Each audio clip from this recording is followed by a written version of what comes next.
The Lord be with you. A reading from the Holy Gospel according to Luke. On the first day of the week, two of the disciples of Jesus were going to a village named Emmaus, about 7 miles from Jerusalem, and they were talking with each other about all these things that had happened. While they were talking and discussing together, Jesus himself drew near and went with them, but their eyes were kept from recognizing him.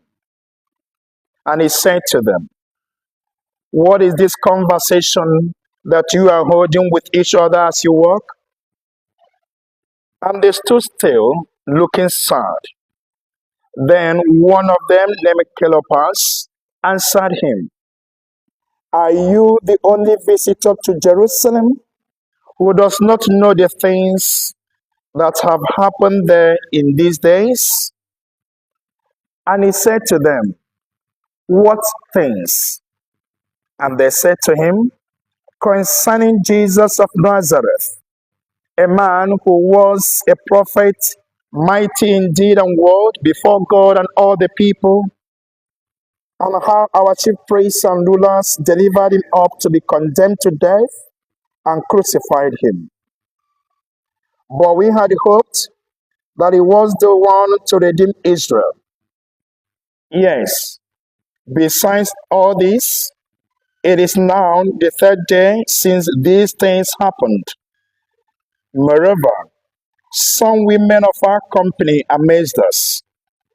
They were at a tomb early in the morning, and when they did not find his body, they came back saying that they had even seen a vision of angels who said that he was alive. Some of those who were with us went to the tomb and found it just as the women had said, but him they did not see."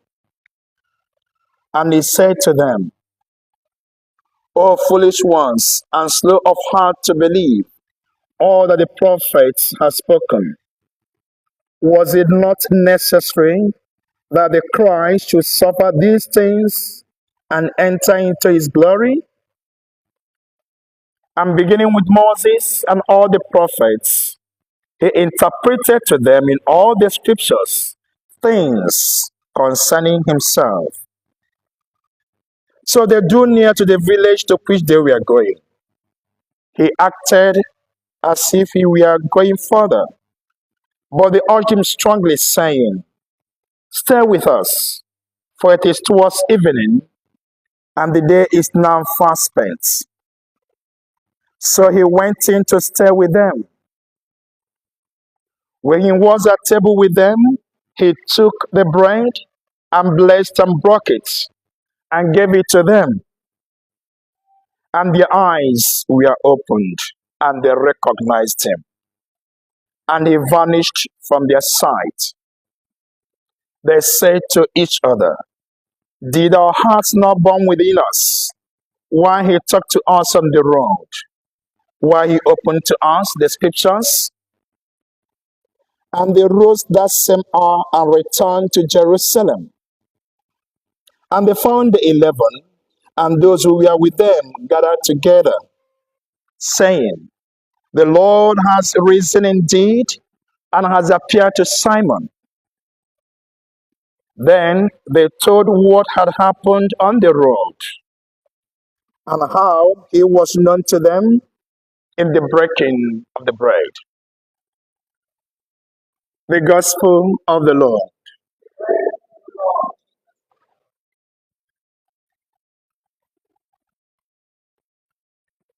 While they were talking and discussing together, Jesus drew near and went with them. Words we heard this morning from the Gospel of Luke, chapter 24, 13 to 35. In the Gospel of today, Jesus appeared to two of his disciples who were traveling to Emmaus. He walked with them joined in their conversation, but they didn't recognize it was him. It was much, much later at the breaking of the bread that they discovered that it was Jesus all along. This account is just one of the few post-resurrection appearances of Jesus to his disciples. One might have expected that Jesus will return to his Father immediately after his resurrection, but he didn't. He spent days appearing to his disciples in different places at different times in various ways. Why did he choose to remain?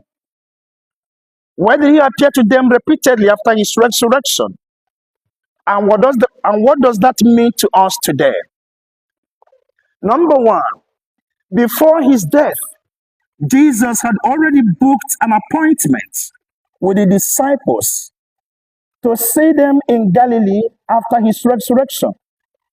And that was why when Mary Magdalene came to the tomb on that resurrection morning, Jesus said to her, "Go back to my brothers, go to my disciples, and tell them to meet me in Galilee, just as I had already promised." So, to honor that appointment, to fulfill that promise, was one of the reasons Jesus appeared to his disciples after his resurrection. It could be that for his disciples, the appointment was not going to be possible because perhaps it has been overtaken by an event. The person who booked the appointment with us had already died, so there was no need for that. But the post-resurrection appearance of Jesus Christ confirms to us again that God's promises can never be overtaken by time or by circumstances of life. If he says, "I'm gonna do it," he's gonna do it.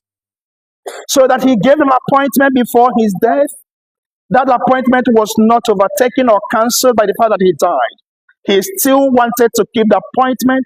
He still wanted to fulfill the promise.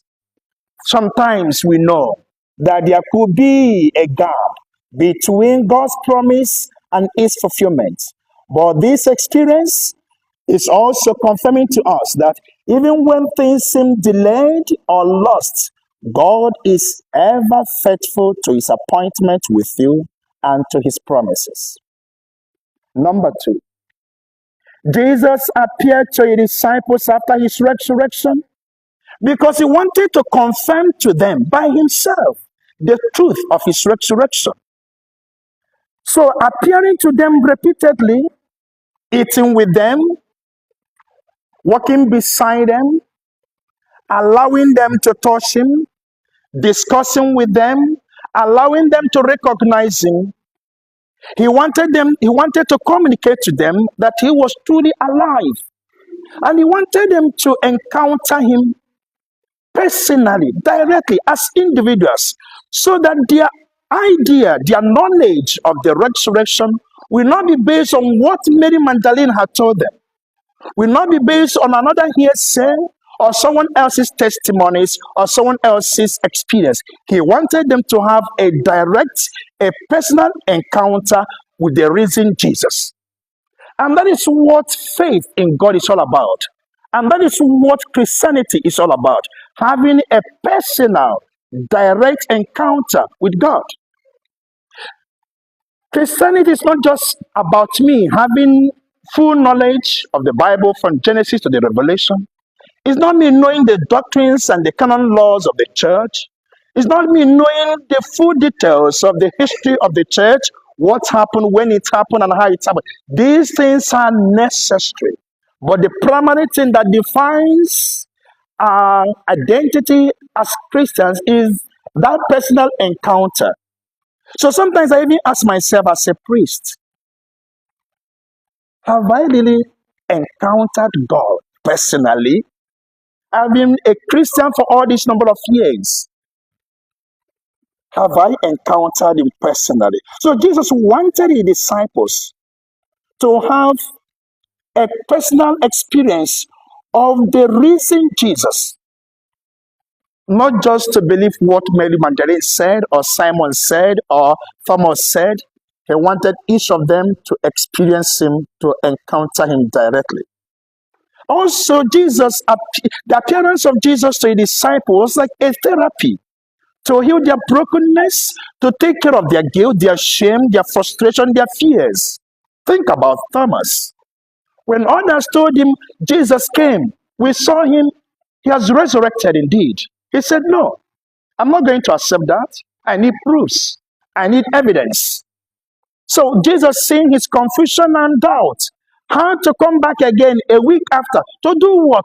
Just to clarify Thomas. Only. That was the purpose of the second visit. And now, as we read in the gospel of today, these gentlemen who we are walking to Emmaus, there we are talking about the things that happened in Jerusalem about Jesus Christ. But they never understood anything about that. Because according to what they said, you could see from their statements, their frustration, their disappointment, the hopelessness they were into at the time. Because they said, we had hoped and prayed that he was going to be the Messiah, but everything ended with his crucifixion.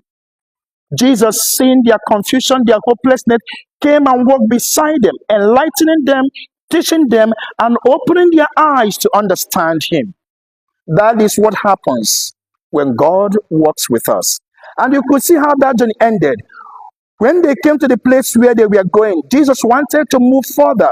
They said, no, please. By that time, remember, they didn't know it was him, because the journey had become eventful. So they wanted this person, please remain with us. Do not go. We have enjoyed this journey all along. The journey becomes eventful, sweet, and memorable when God works with us. Now, besides all these post-resurrection appearances of Jesus Christ, two things are usually prominent in all those appearances. One, where Jesus appeared after his resurrection. Secondly, when he appeared.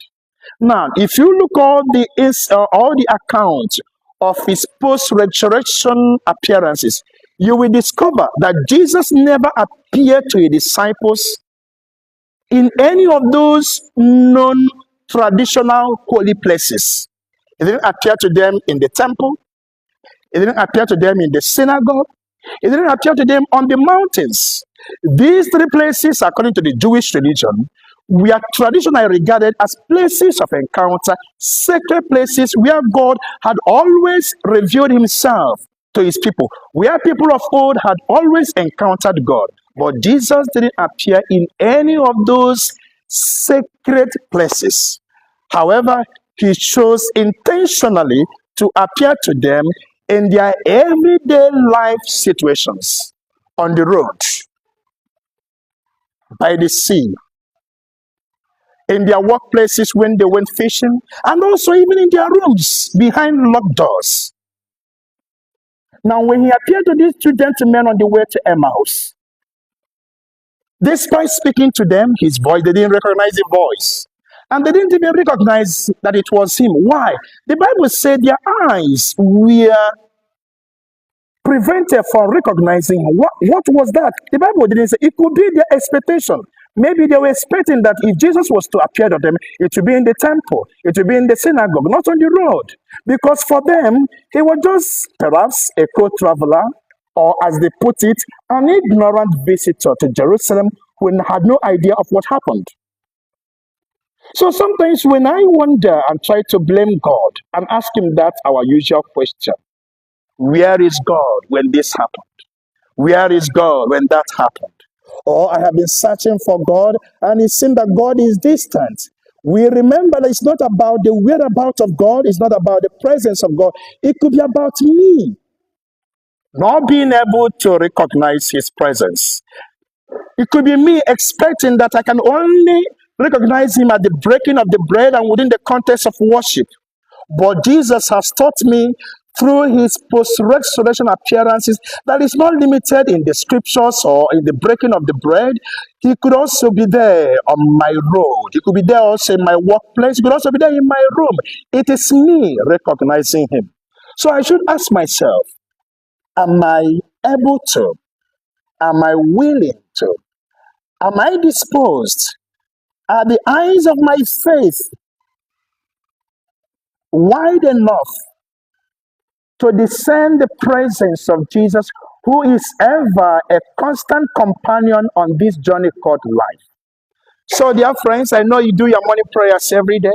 I don't know what you say every morning when you get up in the morning, but I think we can add to this. We can add this to what we say in the morning as part of our prayer. Lord, as the day begins, open my eyes that I may be able to recognize you in whatever way you choose to represent or present yourself today for me. In my workplace or on the road, may I not miss your presence. That is the word. May I not miss your presence. So that at every moment, I know that you are with me. So that unlike the disciples, I wouldn't take you to be just an ignorant visitor, a co-traveler. That if you appear in whatever form, open my eyes that I may recognize you. Not just at the breaking of the bread, not just in the scriptures, but also in my journey of life. Because all of us are indeed moving towards Emmaus. But Jesus is always there on the journey. But the question is, how often do we recognize his presence? Or our eyes usually prevented from seeing him? Maybe because we have got a lot to worry about, we have got a lot on our heads, or we're expecting him to come in a miraculous and majestic way. Jesus is Emmanuel, is always there.